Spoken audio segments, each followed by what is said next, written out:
E aí, filósofos do Boteco, bem-vindos a mais um episódio do nosso podcast aqui, Riqueteu, trazendo mais informação, mais cultura e mais filosofia para vocês. Hoje a gente vai falar de um cara que mudou a forma como pensamos sobre política, sociedade e economia. O nome dele, Max Weber. É um alemão que é um dos pais da sociologia. E as ideias desse cara são tão relevantes hoje como eram no começo do século XX. O Weber é conhecido por uma porrada de conceitos complexos como desencantamento do mundo, ação social e ética protestante. Mas relaxa, porque a gente vai tentar descomplicar toda essa parafernália. E aí, será que a gente consegue entender como a religião influenciou o capitalismo?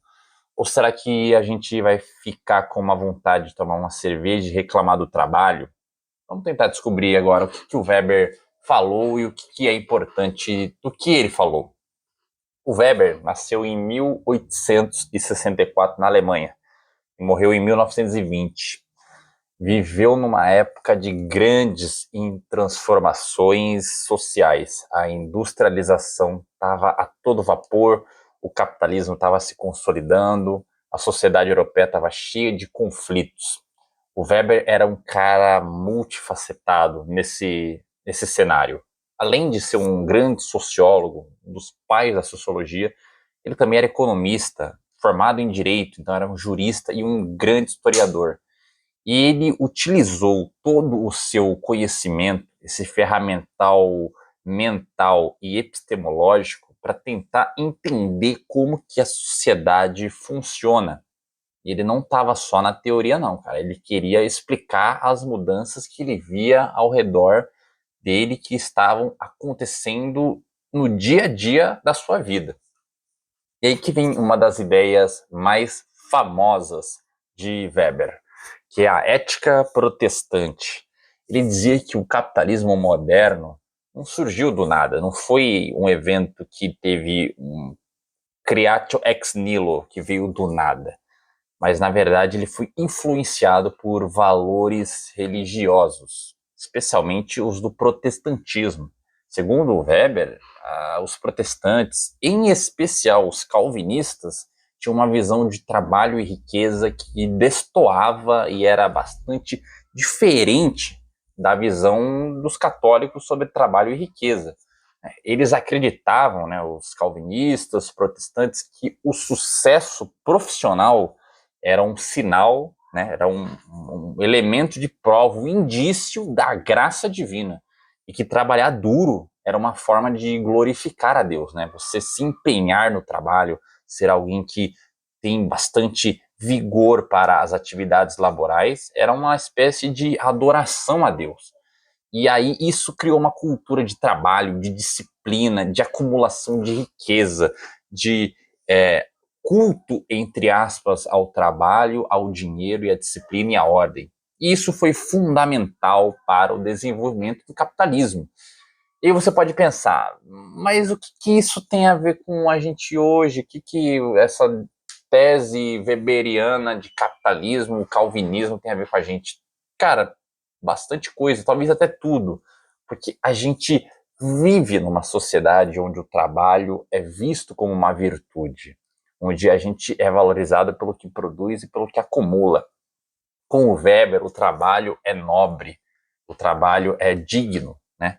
Antigamente, trabalho era um elemento ruim, negativo. Não à toa, a etimologia da palavra trabalho vem de tripalho, que era um instrumento de tortura. Então, trabalhar era como se fosse uma punição, uma tortura. Com Weber e essa ética do protestantismo, dessa visão de trabalho como sinal de graça divina, de glorificação de Deus, o trabalho passa a ser visto como algo bom, como algo virtuoso, né? E será que a gente hoje não está preso nessa ética protestante weberiana, mesmo sem saber, mesmo sem a gente perceber? Será que a gente trabalha porque gosta ou porque a sociedade espera e impõe isso a nós? Será que essa ética protestante parou de ser ética e se tornou dominação, se tornou comando, se tornou sistema? Bom, fica a reflexão. Uma outra contribuição importante e muito interessante do Weber é o conceito que ele tem de ação social. Ele diz que a sociologia deveria estudar as ações dos indivíduos, mas não de qualquer jeito. Ela deveria entender o significado que as pessoas dão para as suas ações. Por exemplo, quando a gente vai para o bar tomar uma cerveja, tomar um biricutico, dar uma relaxada, isso pode ser uma ação social se a gente está fazendo isso para se divertir com os amigos, para esquecer os problemas, para fazer um networking, para pegar uma mulherzinha. O importante é o significado que a gente dá para isso.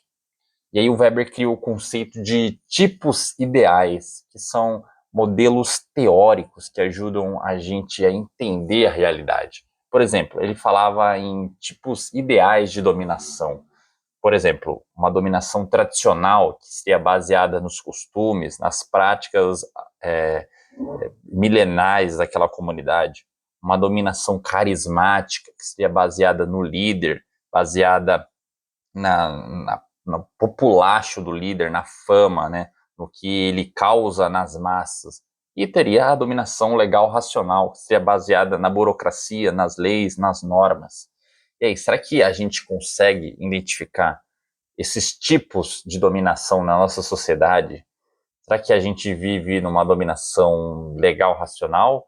Ou será que ainda existe espaço e infiltração da dominação carismática e tradicional? E é aí que vem agora uma parada profunda, que é o desencantamento do mundo.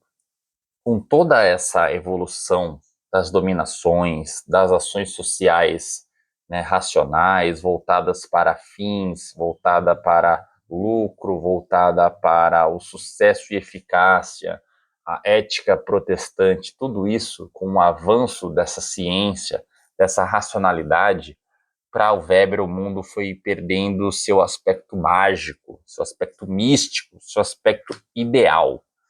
Antes a gente explicava as coisas pela religião, pelos mitos, pela magia. Agora a gente explica tudo pela ciência, pela burocracia, pela tecnologia, pelos dados e estatísticas. Isso trouxe muito progresso, só que também trouxe uma sensação de vazio, de niilismo, de falta de sentido.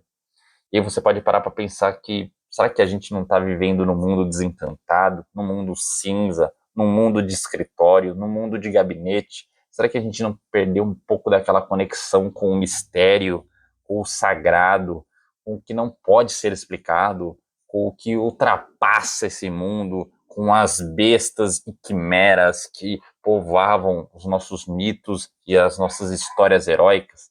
Será que a gente consegue reencantar o mundo? Será que a gente consegue trazer cor, magia e mistérios, fábulas e fantasia para esse mundo cinza? Ou será que a gente está condenado a essa racionalidade técnica e fria? Claro, né, você pode pensar que o Weber, né, com essas construções, não é totalmente cirúrgico, certeiro e perfeito. Você pode criticar ele por ser pessimista, por ver a modernidade como uma jaula de ferro, de burocracia, de racionalidade. Além disso, essa tese dele da ética protestante é bastante controversa e objeto de crítica de algumas pessoas. Será que o capitalismo depende mesmo dessa ética protestante, da religiosidade? Ou será que ele seria inevitável surgir de qualquer forma? Será que ele veio mesmo desses valores calvinistas de trabalho para Deus, trabalho como virtude, sinal de graça? Mas, independentemente dessas críticas, ainda é relevante as ideias do Weber.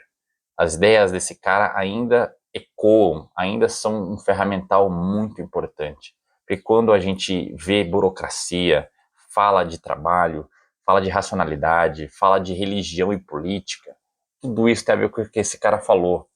Será que a gente consegue viver numa sociedade mais equilibrada, onde a racionalidade não esmague a nossa humanidade? Era isso que o Weber queria. Uma sociedade em que há a razão, há sim a burocracia do domínio das leis e do domínio da ordem, mas que isso não sufocasse com uma jaula de ferro, com uma gaiola técnica no qual você não tem espaço para a fantasia, para os mitos, para a infantilidade da criança. Então, galera, o que o Max Weber nos faz é pensar como a sociedade funciona, sobre o papel do trabalho, o papel da religião, o papel dos sistemas burocráticos, como os gabinetes, como a política, como a economia, como o capitalismo funciona. Você acha que ele está certo, que a gente vive de fato numa gaiola de ferro de racionalidade? Será que a gente consegue reencantar esse mundo? Será que a gente pode trazer a fantasia de volta?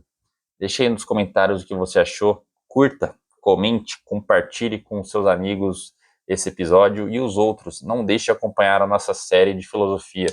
E se lembre, questione sempre as coisas. Sempre que você está disposto a questionar as coisas, você está abraçando e se valendo da filosofia e não deixando ela para acadêmicos eruditos da Torre do Marfim.